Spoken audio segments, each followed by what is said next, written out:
કેમ છો વિદ્યાર્થી મિત્રો? આનંદ મંગલ ને? ઓકે, ચાલો આપણે પાછા ત્રીજા લેક્ચરમાં જઈએ. કાઉન્ટિંગ કરો છો ને? પહેલું લેક્ચર આપણું લાંબુ હતું. ગયા વખતના લેક્ચરમાં તમે આગળ થોડી થિયરી શીખેલા હતા. કઈ? અવપરમાણુ કણ, ફંડામેન્ટલ પાર્ટિકલ્સ જે શબ્દ હતો, ઇંગ્લિશ શબ્દ ફંડામેન્ટલ પાર્ટિકલ્સ હતો, પણ એને અવપરમાણુ કણ કહેવાય. બરાબર? જેને તમે ઇલેક્ટ્રોન, પ્રોટોન અને ન્યુટ્રોનની માહિતી તરીકે લીધેલું હતું. એનો વીજભાર, એનું દળ, ઘણી બધી આપણે ચર્ચા કરેલી હતી. અને મેસોનની પણ મેં જાણકારી આપેલી હતી અસ્થાયી કણ તરીકે. પણ પછી પરમાણુ મોડેલમાં સીધું થોમ્સનનું મોડેલ આપણે શરૂઆત કરેલી. થોમ્સનભાઈનું મોડેલ જે હતું તમને યાદ છે ને, કે ભાઈ પરમાણુ એક મોટો ગોળો સ્ફિયર તરીકે વિચારેલું, અને એમાં ધન વિદ્યુતભાર, એ ગોળો છે પોતે જ ધન વિદ્યુતભારી છે, સમગ્ર બધી જગ્યાએ એક જ સરખો વીજભાર છે, અને એની અંદર ઋણ વિદ્યુતભારિત ઇલેક્ટ્રોન છે, અસ્તવ્યસ્ત રીતે રહેલા. હવે એના માટે આપણે ઉદાહરણ નતું આપેલું, યાદ છે ને? તમારી પાઠ્યપુસ્તકમાં લખેલું છે કે પ્લમ પુડિંગ, રાઝનની પુડિંગ, અને મેઇન અગત્યનું તરબૂચ. ઘણી તરબૂચ શબ્દ છે, આમ ઇંગ્લિશમાં વોટરમેલન કહેવાય, પણ પેલું વેચતા ઉનાળાની તો રણી જગ્યાએ ડ લખેલો, તડબૂચ મળશે, તડબૂચ. બરાબર ને? હવે એ તરબૂચ આપણું સ્ટાન્ડર્ડ ઉદાહરણ કહેવાય. એટલા માટે જે વેપાર કરતો હોય, દુકાન હોય અથવા લારી હોય, તો ત્યાં આગળ ત્રણ ટાઈપના આવે. પેલા ચોખવટ કરી નાખીએ. એક તો પેલું સાવ દેશી આવે, ગ્રીન કલરનું ગોળ, બરાબર? પછી લાઇનિંગ વાળું આવે, એ હાઇબ્રિડ કહેવાય. ઓછામાં ઓછું 4-5 કિલોથી જ શરૂ થાય. અને ચાઇનીઝ પણ આવે. ચાઇનીઝ થોડું આમ લંબગોળ ટાઈપનું હોય છે, અને એ એક જ સરખો સ્વાદ આવે. તમે ગમે ત્યારે ખરીદો, એમાં કોઈ ટેસ્ટમાં ફરક નથી પડતો હતો. પણ આપણી પાસે જે દેશી તરબૂચ છે, એ તમને ખબર છે કે ભાઈ ગ્રીન બ્લેક કલરની છાલ, પછી વ્હાઇટ પોર્શન, એ તમે વ્યવસ્થિત રીતે બધું કાઢીને સફેદ ભાગ કાઢી નાખો તો રેડ કલરનો તમારી પાસે આખો ગોળો થઈ જશે, રાઈટ? તો એ જે ગોળો છે એ ધન વિદ્યુતભારિત હતો. અને દાખલા તરીકે તમે કાપો પછી તો એમાં જે બીજ છે, કાલા કાલા બીજ, એ અસ્તવ્યસ્ત બધી જગ્યાએ ગોઠવાયેલા હોય, એને આપણે ઋણ વિદ્યુતભારિત ઇલેક્ટ્રોન તરીકે સ્વીકારેલું હતું. બરાબર ને? એટલે તમારું રાઝનની પુડિંગ કીધું, પ્લમ પુડિંગ કીધું, તરબૂચ ઉદાહરણ હતું. પણ જે નિષ્ફળતાની ચર્ચા થયેલી હતી, એ જ પ્રશ્નો આપણી પાસે આજના ટોપિકમાં પણ રુથરફોર્ડમાં આવવાના છે. શું હતું? યાદ કરો. સ્થિરતાના અભાવે આખું મોડેલ કેન્સલ થયું. કેમ? તો કે તમને ખબર છે કે સમાન વીજભાર હોય, સજાતીય વીજભાર વચ્ચે હંમેશા અપાકર્ષણ બળ હોય, અને વિરુદ્ધ વીજભાર હોય, વિજાતીય, તો એની વચ્ચે આકર્ષણ બળ લાગે. એટલે એ થિયરી પ્રમાણે એમાં સ્થિરતા ધરાવી શકતું હતું નથી. પણ પછી આપણને બધી અલગ અલગ પ્રકારની પ્રેરણા મળેલી. આજના ટોપિકમાં તમે જવાના છો એ બે સાથે છે. રુથરફોર્ડનો આલ્ફા કણ પ્રકીર્ણનનો પ્રયોગ તો ખરો જ, અને શરૂઆતમાં પેજમાં જે કેથોડ કિરણોની જે ચર્ચા કરેલી હતી, એ ટોપિક આપણી પાસે આવે. ચાલો સહેજ આપણે આગળ વધતા જઈએ. તો પહેલામાં પહેલું મેં અહીંયા જે આકૃતિ તૈયાર કરેલી છે, એને આ કાચની પોલીટ્યુબ છે. ગુજરાતીમાં વિદ્યુત વિભાર નળી એવો શબ્દ વાપરે, અટપટા શબ્દ હોય, વિદ્યુત વિભાર નળી. ઇંગ્લિશમાં ડિસ્ચાર્જ ટ્યુબ કહેવાય. બરાબર?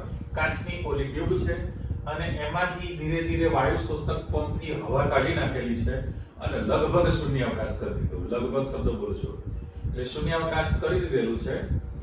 એની અંદર બે વિદ્યુત ધ્રુવો ગોઠવેલા છે, જેને ઇલેક્ટ્રોડ કહેવાય. એનું બહારથી તમે વીજ કોષ સાથે જોડાણ કરેલું છે. હવે એમાં ખબર છે કે ભાઈ નાની લીટી માઇનસ છે. માઇનસનો છેડો જે તમે આપો એ કેથોડ કહેવાશે, બરાબર? અને જે પ્લસ છેડો તમે આપવાના છો એ તમારી પાસે એનોડ છે. હવે પ્રયોગની અંદર એવું જાણવા મળ્યું છે આની અંદર કે ભાઈ હવા તમે કાઢી નાખી છે, બરાબર? લગભગ શૂન્યાવકાશ કરેલું છે. અને અહીંથી જે તમે વોલ્ટેજ આપવાના છો એ હાઈ વોલ્ટેજ, ઉચ્ચો વિદ્યુત દબાણ ધરાવતો, હાઈ વોલ્ટેજ ધરાવતો ડીસી પ્રવાહ તમારે છે. ડાયરેક્ટ કરંટ કરો છો ને, અને એસી ઘરમાં જે હવે ઓલ્ટરનેટ કરંટ એસી કહેવાય, આ ડાયરેક્ટ કરંટ છે. અત્યારે આપણે ચર્ચા નથી કરી, હાઇડ્રોજન વર્ણપટનો પ્રયોગ બોલીશું ત્યારે આપણે કહેવાના છીએ, પણ અત્યારે ખાલી જુઓ તમે હાઈ ઉચ્ચ વિદ્યુત દબાણ ધરાવતો પ્રવાહ પસાર કરવામાં આવે તો દાખલા તરીકે મેં કનેક્શન નથી કર્યું, જો હું આની અંદર વચ્ચે મીટર જોડી દઉં, વચ્ચે મીટર મૂકી દઉં, તરત જ એમાં કોણાવર્તન દર્શાવે, ડિફ્લેક્શન તમને મળે.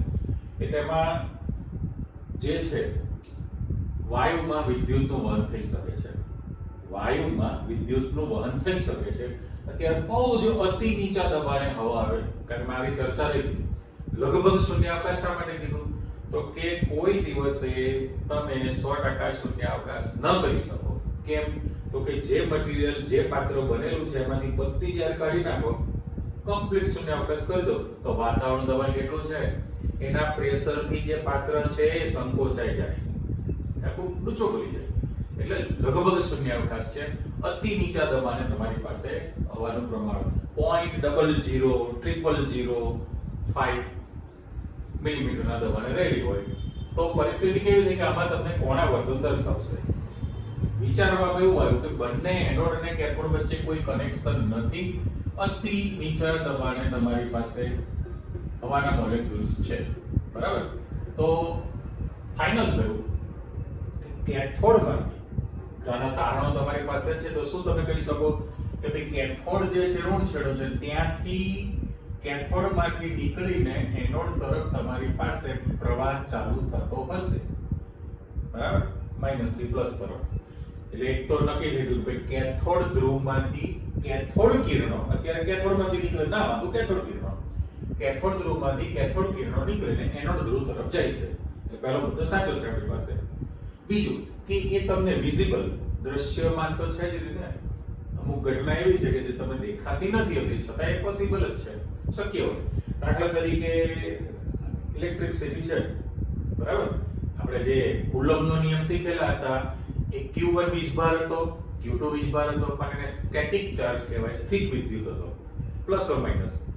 જો બે પ્લસ હોય તો અપાકર્ષણ બળ થાય, બે માઇનસ હોય તો અપાકર્ષણ બળ થાય, પ્લસ અને માઇનસ અથવા માઇનસ અને પ્લસ હોય તો એની વચ્ચે આકર્ષણ બળ થાય, એને સ્ટેટિક ચાર્જ કહેવાય. પણ જે ઘરમાં પ્રવાહ છે, અત્યારે જે તમે સ્વિચ ઓન કરો, જે વિદ્યુત પ્રવાહ પસાર થાય, ફ્લો પ્રવાહ કહેવાય, બરાબર? તો તમારી પાસે જે ફ્લેક્સિબલ વાયર છે ઘરમાં, તાર છે કોપરના, અંદર તોડો તો 4-5 થ્રેડ હોય, એના પર ઇન્સ્યુલેશન લગાડેલું છે. ધારો કે ઓપન છે, તમે સ્વિચ પાડો છતાં કરંટ પસાર થાય, સામે બલ્બ ચાલુ થશે, તમને ઇલેક્ટ્રોન ગતિ કરતા દેખાય છે? ના. મીટર મૂકો તો ખબર પડે, ટેસ્ટર મૂકો તો ખબર પડે, આંધળી મૂકો તો પણ ખબર પડે. એટલે અહીંયા આગળ કેથોડમાંથી એનોડ તરફ જશે. એ સાબિતી માટે શું કર્યું છે? તો એનોડ જે છે, એનોડ એ પ્લેટ તો તમે જોડી દીધેલી છે. જો અત્યારે આપણી પાસે ચિત્ર તૈયાર થઈ ગયું છે, હવે આમાં થોડોક સુધારા વધારે કરો છો. સુધારા વધારામાં શું કરું છું? જો આકૃતિમાં બીજું આકૃતિ આપણે ચેન્જ કરીએ છીએ, અહીંથી હું કનેક્શન કાઢી નાખું છું. જો મેં કેન્સલ કર્યું, તે લાઇનિંગ કાઢું છું અને એનું જે જોડાણ છે, એનોડનું જોડાણ જે છે એ અહીંથી આ રીતે આવી જાય રીતે, બરાબર? એટલે કહેવાનો અર્થ શું છે? કનેક્શન તો તમારું કેથોડ સાથે ઋણ છેડો છે, એનોડ સાથે ધન છેડો પણ છે, એમાં કોઈ વાંધો નથી. પણ એનોડ જે પ્લેટ છે, એ એનોડની પ્લેટની અંદર બારીક હોલ પાડેલું હોય, અહીંથી હોલ છે ઝીણું, અને એનોડના પાછળના ભાગે ટ્યુબની અંદર પ્રસ્ફુરક પદાર્થ લગાડેલો છે. પ્રસ્ફુરક પદાર્થ એવો મેં શબ્દ વાપર્યો છે. ઇંગ્લિશમાં તમે એને ફ્લોરોસન્ટ કહો છો, ફ્લોરોસન્ટ કલર કહીએ ને, તો અમુક ચોક્કસ કેમિકલ્સ એવા છે. દાખલા તરીકે કાચની પ્લેટ છે, સમજો, કાચની પ્લેટ, એના પર ચોક્કસ કેમિકલનું લેયર કરી દે. કયા નામ? તો ઝિંક સલ્ફાઇડ. ફરી બોલો, ZnS, ઝિંક સલ્ફાઇડ હોય, અથવા તો બેરિયમ પ્લેટિનોસાયનાઇડ. બેરિયમ પ્લેટિનોસાયનાઇડ, આવા ઘણા કેમિકલ્સ છે કે એના પર જો પ્લેટ ઉપર લેયર કરી દેવામાં આવે, હવે એનું કામ શું છે કે જો એના પર કોઈ પણ વીજભારિત કણ અથડાય તો ઝબકારો ઉત્પન્ન કરે, બરાબર? ઇંગ્લિશમાં સેન્ટિલેશન કહેવાય. સેન્ટિલેશન એટલે ઝબકારો. વીજભારિત કણ અથડાય, ઝબકારો ઉત્પન્ન કરે, અથડાય તો ઝબકારો ઉત્પન્ન કરે. એ કહું તમે ઉદાહરણ આપો. દાખલા તરીકે ઉલ્કા ખરે, બરાબર? તમે 11માં આવ્યા છો ક્યારેક તો સાંભળ્યું હોય તમારા વાલીને પણ ખબર છે, ન્યૂઝપેપરમાં ક્યારેક ક્યારેક વાંચો છો, તો પૃથ્વીની આસપાસ જે વાતાવરણ છે એ વાતાવરણ ગુરુત્વાકર્ષણ બળને કારણે સાથે સાથે ફરે છે, પણ ગુરુત્વાકર્ષણ બળ વાતાવરણની બહારના ભાગે અવકાશમાં જે પથ્થરો, પાષાણ, શિલાઓ જે બધું તરતી રહેતી હોય, કારણ કે કોઈ જાતનું બળ નથી. પરિસ્થિતિ શું થાય, ગુરુત્વાકર્ષણથી જો ખેંચાઈ આવે તો વાતાવરણમાં જેવું પ્રવેશે એટલે બધી સ્પીડમાં આવતું હોય તો પોતે સળગી ઉઠે.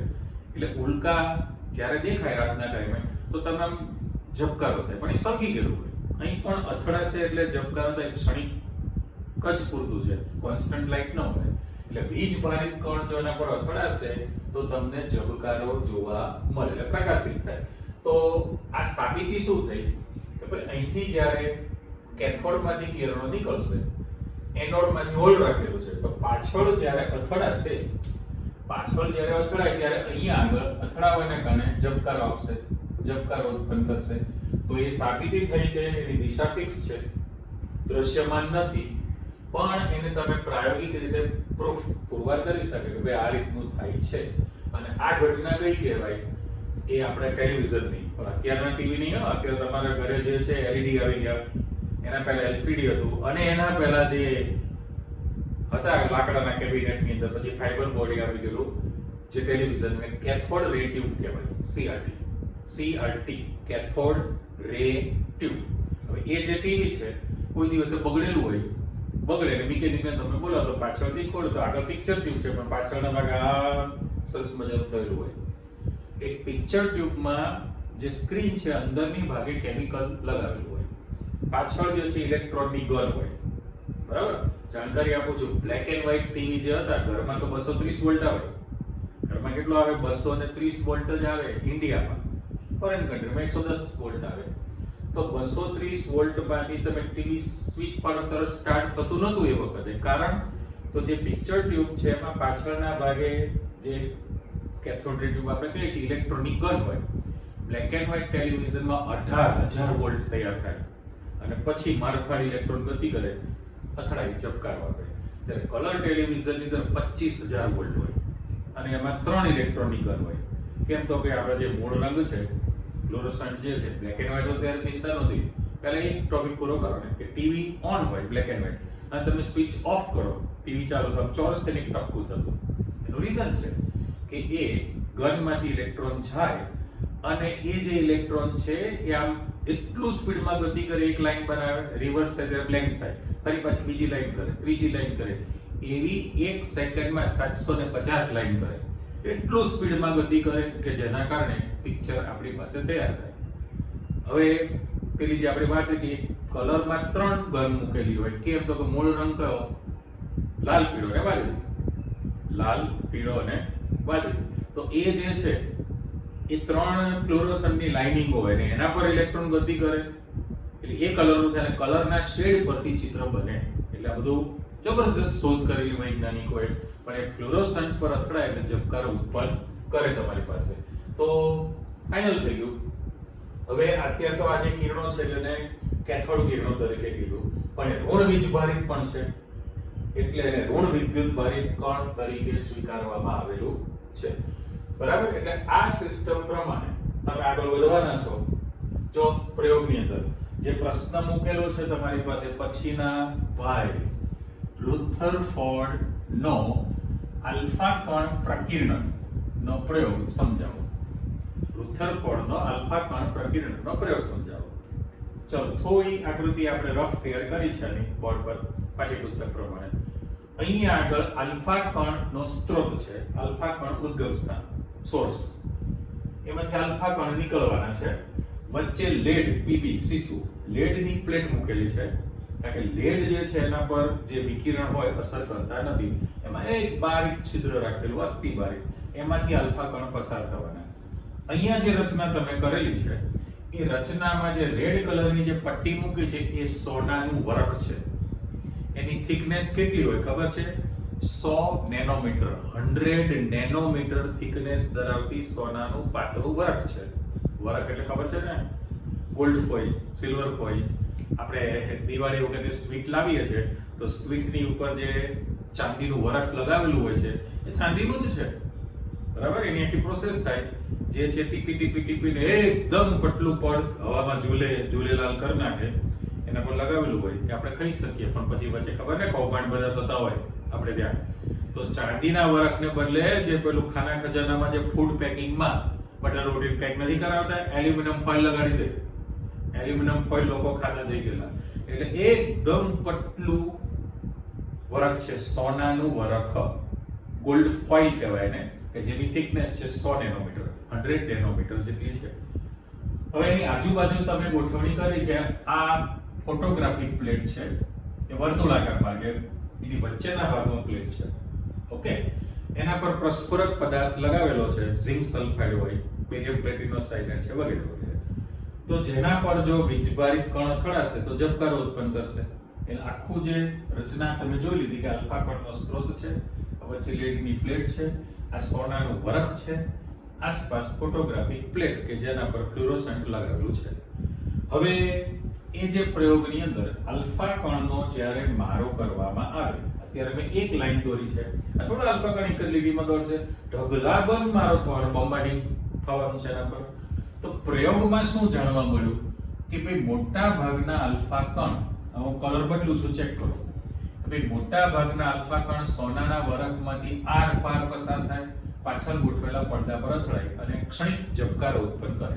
અથડાશે, ઝબકારો ઉત્પન્ન થાય, અથડાશે, ઝબકારો ઉત્પન્ન થશે.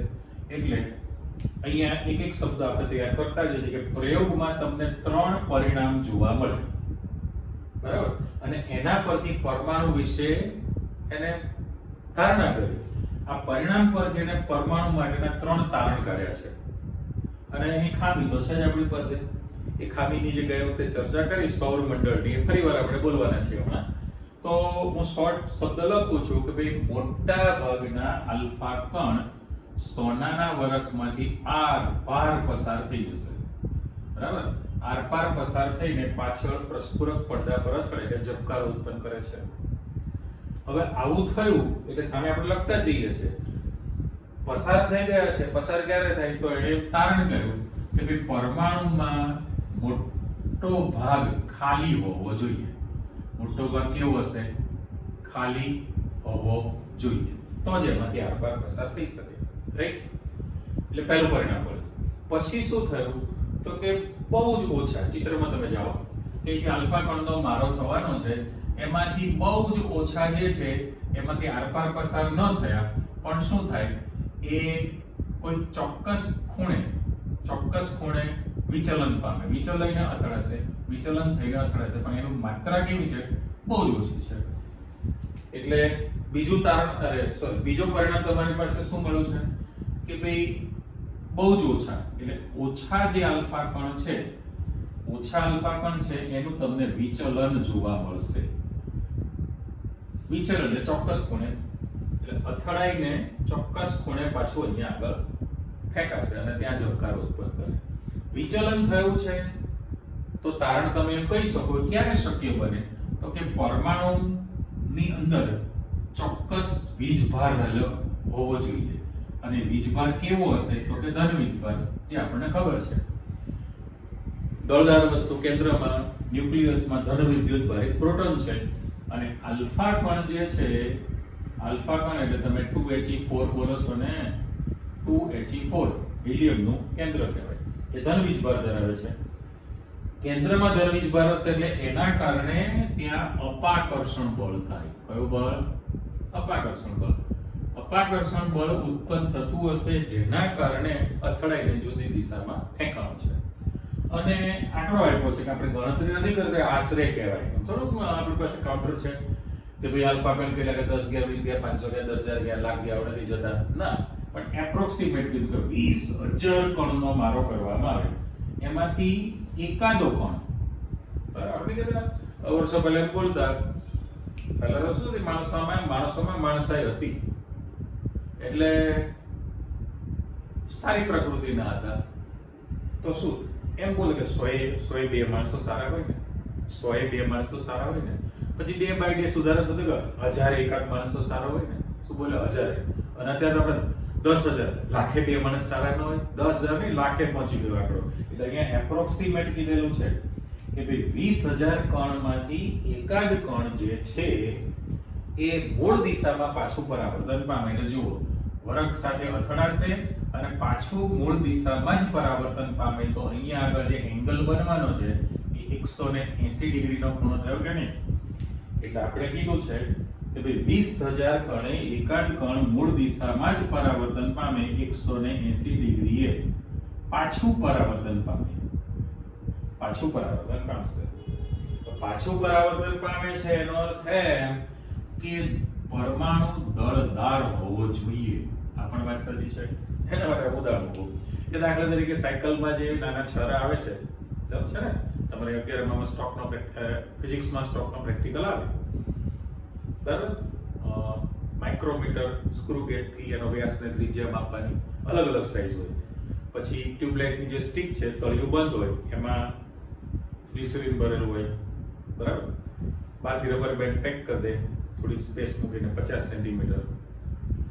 સૌથી પહેલા નાનો છરો ત્રિજ્યા પ્રમાણે, સૌથી ઓછી ત્રિજ્યા, પછી એનાથી વધુ ને એનાથી વધુ. નાનો છરો તમે ઉપરથી નાખશો, એ ગતિ કરીને જ્યારે તમારે બહારના ભાગે દેખાય, સ્ટોપ ક્લોક ચાલુ કરવાની, આમ ચેક કરવાનું 50 સેન્ટીમીટર અંતર કાપવા માટે કેટલો સમય લાગે, બરાબર? એટલે તમારા પાસે સમય મળી ગયો, અંતર ખબર છે, તો વેગ, એની વિસ્કોસિટી, શાંતતા બધું શોધી શકાય. પણ એના કરતાં મોટો છરો હશે થોડો, તો એનું દળ પણ વધારે છે, ઝડપી ગતિ કરે. એનાથી મોટો એનાથી પણ ઝડપી ગતિ કરશે. એટલે મેં કહ્યું એ પ્રમાણે કે ભાઈ બે છરા છે, બે છરા, તમે એક છરો ટેબલ ઉપર મૂકેલો છે અને બીજા છરા તમે આમ મારશો કેરમની જેમ, તો ગતિ કરીને આવશો તો પેલાને આગળ વેગ આપશે. પણ હું બોલું છું કે ભાઈ મોટો ગોળો હોય લોખંડનો, ટેબલ ઉપર મૂકો, સાયકલનો નાનો છરો મારશો તો આ છરાની તાકાત છે ગોળાને ગબડાઈ દેવાની? ના. શું થાય? એ નાનો છરો અથડાશે અને અથડાઈને પાછો મૂળ દિશામાં પરાવર્તન પામે. એટલે પરમાણુનું કેન્દ્ર દળદાર હોવું જોઈએ. ખ્યાલ આવે? ફરી પાછું જુઓ તમે, હું રિપીટ કરું કે ભાઈ જ્યારે આલ્ફા કણ પસાર કર્યા તો મોટા ભાગના આલ્ફા કણ સોનાના વરખમાંથી આરપાર પસાર થયા. એનો અર્થ કે પરમાણુમાં મોટો ભાગ ખાલી રહેલો હોવો જોઈએ. ત્યાર બીજો મુદ્દો કે ભાઈ બહુ જ ઓછા કણ, આલ્ફા કણ છે, એ અથડાઈને જુદી દિશામાં ફેંકાયેલા આલ્ફા કણનું વિચલન થયું. વિચલન થશે એનો અર્થ એમ કે પરમાણુમાં ધનવીજભાર છે, ત્યાંથી અપાકર્ષણ બળ થવાનું છે. ઓકે, 20,000 કણે એકાદ કણ અથડાઈને મૂળ દિશામાં જ પાછું પરાવર્તન પામે 180 ડિગ્રી, તો પરમાણુનું કેન્દ્ર દળદાર પણ હોવું જોઈએ. આ એના 3 પરિણામ અને તારણ સુધી આવી ગયા. પણ એ આખો પ્રયોગ શાના પરથી નક્કી થયો કે જ્યારે પ્રોટોનની શોધ થઈ ગઈ. પ્રોટોનની શોધ થઈ એટલે ફાઇનલ થયું કે ભાઈ ધન વિદ્યુત ભારિત પ્રોટોન કેન્દ્રમાં જ હોય.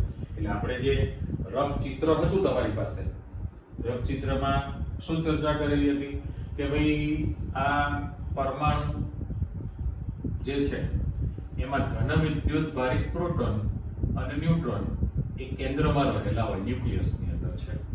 એટલે જ્યારે પ્રોટોનની શોધ થઈ, આ બંને દળ લગભગ સમાન છે, કેન્દ્રમાં છે. અને ઋણ વિદ્યુત ભારિત ઇલેક્ટ્રોન છે એ કેન્દ્રથી નિશ્ચિત અંતરે રહીને સતત વર્તુળાકાર માર્ગે ગતિ કરતો હોય છે. આ એની પરિકલ્પના, ધારણા પણ આપેલી હતી. પણ પછી શું થયું? તો એક જ ઇલેક્ટ્રોનની વાત છે ને, પણ એક કરતા વધુ ઇલેક્ટ્રોન હોય તો પછી મારે આમ રાઉન્ડ જે છે તમારી પાસે ચાલતા રહેવાના. એટલે અત્યારે હું હાફ લાઇનિંગ તૈયાર કરું છું. જુઓ તો પરિસ્થિતિ કેવી થવાની છે કે ભાઈ કેન્દ્રથી એનું જે ડિસ્ટન્સ છે એ તમારી પાસે વધતું જવાનું છે ને, ઇલેક્ટ્રોન વચ્ચેનું અંતર તમારી પાસે વધે છે, બરાબર? પણ કુલમ્બના સિદ્ધાંત પ્રમાણે આપણી જે ચર્ચા હતી કે અત્યારે તો શું છે કે બધાએ કસરત હાઇડ્રોજન પરમાણુ પાછળ જ કરી. તમે ભણશો ત્યાં સુધી બધે હાઇડ્રોજન હાઇડ્રોજન હાઇડ્રોજન લોહી પીશે. કારણ કે એના કેન્દ્રમાં એક પ્રોટોન છે, ભગવાને ન્યુટ્રોન તો આપેલો નથી, ખબર છે તમને, અને એક જ ઇલેક્ટ્રોન છે. તો વિરુદ્ધ વીજભાર ધરાવે છે, તો કુલંબીય વીજ આકર્ષણ બળને કારણે ખેંચાઈ જશે, બરાબર? અને એના કારણે જે ચોક્કસ અંતરે રહીને જે ગતિ કરવાની વાત છે એ ન થાય, પણ એ સ્પાઇરલ વેગે ગતિ કરે. સ્પાઇરલ વેગે ગતિ કરે એનો અર્થ એમ કે કેન્દ્રની એકદમ નજીક નજીક નજીક નજીક આવતો જાય સ્પાઇરલ વેગ, અને એક સમય એવો આવે કે કેન્દ્ર સુધી પહોંચી જાય તો પરમાણુ જે છે નષ્ટ પામે. એ કુલમ્બની થિયરી પ્રમાણેની ચર્ચા થઈ. પણ જે લાસ્ટ ટાઈમ આપણે બોલેલા કે ભાઈ ગુરુત્વાકર્ષણનો જે સિદ્ધાંત હતો શું હતો કે ભાઈ બે પદાર્થ વચ્ચેનું આકર્ષણ બળ. પહેલો તો દરેક પદાર્થ એકબીજાને આકર્ષે. તો આકર્ષણ બળ કેટલું છે તો કે એમાં દ્રવ્યમાનના ગુણાકારના સમપ્રમાણમાં અને તેમની વચ્ચેના અંતરના વર્ગના વ્યસ્ત પ્રમાણમાં છે. એ જ વસ્તુ કુલમના નિયમમાં હતી કે ભાઈ વીજભાર જે છે સ્ટેટિક પ્લસ ઓર માઇનસ છે, તો એમની વચ્ચેનું આકર્ષણ અથવા અપાકર્ષણ બળ વીજભારના ગુણાકારના સમપ્રમાણમાં અને અંતરના વર્ગના વ્યસ્ત પ્રમાણમાં કુલમનો નિયમ હતો. એટલે સૌરમંડળની જે આપણે ચર્ચા કરેલી હતી કે ભાઈ સૂર્ય સ્થિર છે અને જેટલા ગ્રહ છે એ ગ્રહ સૂર્યની આસપાસ સતત ગતિ કરે છે. પણ અત્યારે તમે જો વિચારણામાં લો તો કેન્દ્ર છે ને સૂર્ય ગણીએ અને પછી જે ઇલેક્ટ્રોન છે જુદી જુદી કક્ષાઓમાં જે વર્તુળાકાર માર્ગે ઇલેક્ટ્રોન ગતિ કરે છે એનો શું શબ્દ આપ્યો છે કક્ષા, ઓર્બિટલ. અને કક્ષક તો એને ઓર્બિટલ કહેવાય. તો જુદી જુદી કક્ષામાં છે, બરાબર. પણ તકલીફ શું છે? એક થિયરી છે જે પછી પણ તમારી પાસે આવવાની છે. જો કે તમારી પાસે આ એક સુવાહક ધાતુનો તાર છે, સુવાહક ધાતુનો તાર છે. તમારી પાસે ભવિષ્યમાં પણ આવવાનું છે આ મેગ્નેટિક સોય છે, મેગ્નેટિક નીડલ. એનું કામ શું છે? જો આજુબાજુ ચુંબકીય ક્ષેત્રની હાજરી હોય તો તરત તમારી જેમ કોણાવર્તન દર્શાવે, બરાબર. ઇલેક્ટ્રોન અથવા તો કોઈ પણ વીજભારિત કણ ગતિ કરે એટલે વીજભારની હાજરી માટે એ તમને કોણાવર્તન દર્શાવે. તો ચુંબકીય સોય છે. પણ પરિસ્થિતિ શું થઈ કે તારમાંથી અત્યારે આ પોઝિશનમાં છે, તમે વિદ્યુત વાહક તાર છે એમાંથી જેવો કરંટ પસાર કરો વિદ્યુત પ્રવાહ, તરત જ આ નીડલ જે છે એ કોણાવર્તન તમને દર્શાવે. તો આ શું સાબિતી થઈ કે ભાઈ તારની આસપાસ ચુંબકીય ક્ષેત્ર ઉત્પન્ન થતું હશે. ચુંબકીય ક્ષેત્રને B દર્શાવાય, સદિશ એટલે વેક્ટર B, ચોક્કસ દિશા હોય. તો ચુંબકીય ક્ષેત્ર ઉત્પન્ન કરે. વિદ્યુત પ્રવાહ એટલે શું? તો કે કશું નહીં, ઋણ વિદ્યુત ભારિત ઇલેક્ટ્રોન જે છે એ મારફાડ ગતિ કરતા હોય, એટલા બધા સ્પીડમાં ઇલેક્ટ્રોન ગતિ કરે છે જેના કારણે ચુંબકીય ક્ષેત્ર ઉત્પન્ન થાય. એટલે સનાતન સત્ય તમારે યાદ રાખવું પડે. ફિઝિક્સમાં તો ડિટેલમાં ભણવાના છો કે કોઈ પણ વાહક તારમાંથી જ્યારે વિદ્યુત પ્રવાહ પસાર થાય, ત્યારે તારની આસપાસ હંમેશા ચુંબકીય ક્ષેત્ર ઉત્પન્ન થવાનું છે, રાઈટ. તો અત્યારે તમારી પાસે ઇલેક્ટ્રોન ઋણ વીજભાર ધરાવે છે, એ સતત ગતિ કરે છે. ગતિને કારણે ચુંબકીય ક્ષેત્ર ઉત્પન્ન થવાનું અને એની હાજરીને કારણે ચોક્કસ અંતરે રહીને ગતિ ન કરે પણ એ સ્પાઇરલ વેગે ગતિ કરીને કેન્દ્ર સુધી પહોંચી જાય. ત્યારે સૌરમંડળમાં જે આપણી ચર્ચા હતી કે ભાઈ ગ્રહ છે એ કઈ વીજભાર ધરાવતા નથી, ચુંબકીય ક્ષેત્ર ઉત્પન્ન ન થાય એટલે ચોક્કસ અંતરે રહીને ગતિ કરી શકે, એ નિષ્ફળતા તો આ મોડેલમાં કહી જ શકાય ને. એ તો ખરી જ અંદર. અને આની માહિતી પરથી તમે એટલું ચોક્કસપણે કહી દીધું કે ભાઈ જે આમાંથી જે તૈયાર થવાના છે કેથોડ કિરણો એ વીજભારિત કણ જ છે, જેની સાબિતી તમે આગળ ઉપર જે આ પ્રયોગ પરથી કીધું કે પ્રસ્ફુરક પડદા પર અથડાઈને ઝબકારો ઉત્પન્ન કરે છે, રાઈટ. તો આ આખો સ્વતંત્ર પ્રશ્ન તમને પૂછે તો એના વિશેની ચર્ચાને લખાણમાં તમારે આપવું પડે.